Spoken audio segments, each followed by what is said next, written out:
warahmatullahi wabarakatuh. Baiklah, kami dari kelompok 9 akan menjelaskan mengenai psikologi forensik.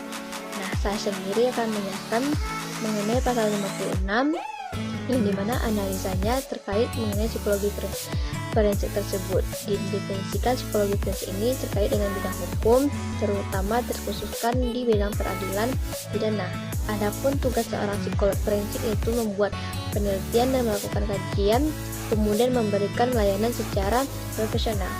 Kemudian pada pasal 57 yaitu kompetensi, yang dimana kompetensi ini yaitu seorang psikolog atau ilmuwan ahli psikologi.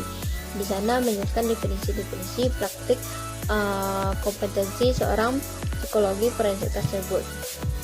Baiklah teman-teman, mungkin sekian yang dapat saya sampaikan. Materi selanjutnya akan disampaikan oleh rekan saya.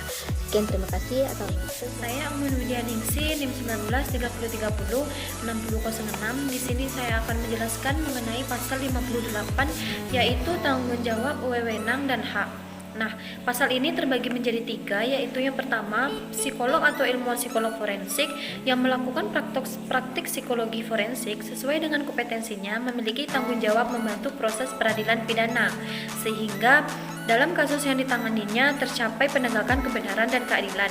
Nah, yang kedua itu ada psikologi forensik memiliki wewenang memberikan laporan tertulis atau lisan mengenai hasil penemuan forensik.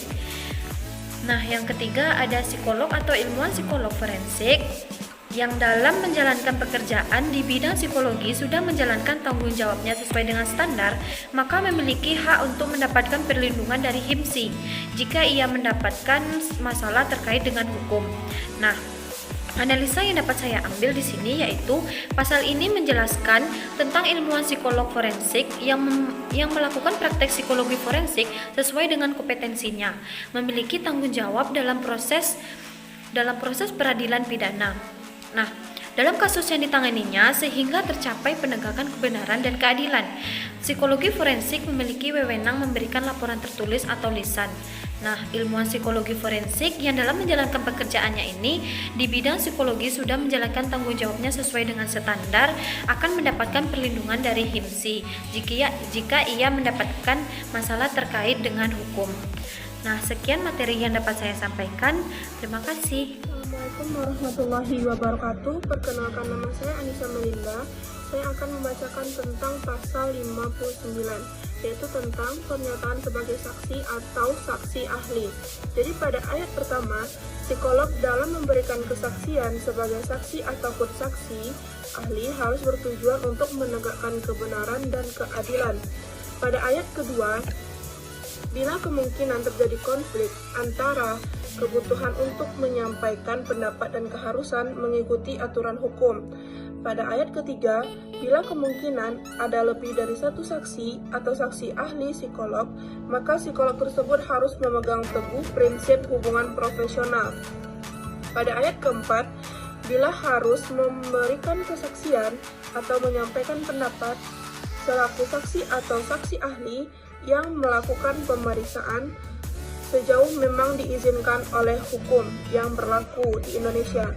Pada ayat kelima, bila terdapat lebih dari satu saksi atau saksi ahli psikolog di pengadilan dan bila kemungkinan terjadi konflik antara psikolog dalam suatu proses peradilan yang ditanganinya, maka psikolog dapat meminta HIMSI untuk membantu penyelesaian masalah tersebut. Pada ayat ke-6, bila terdapat lebih dari satu saksi atau saksi ahli yang berasal dari psikolog dan Perkenalkan, nama saya Bega Wandra. Saya akan menjelaskan tentang pasal 60 peran majemuk dan profesional psikologi dan atau ilmuwan psikologi. Psikologi dan atau ilmuwan psikologi harus menghindari untuk menjalankan peran majemuk.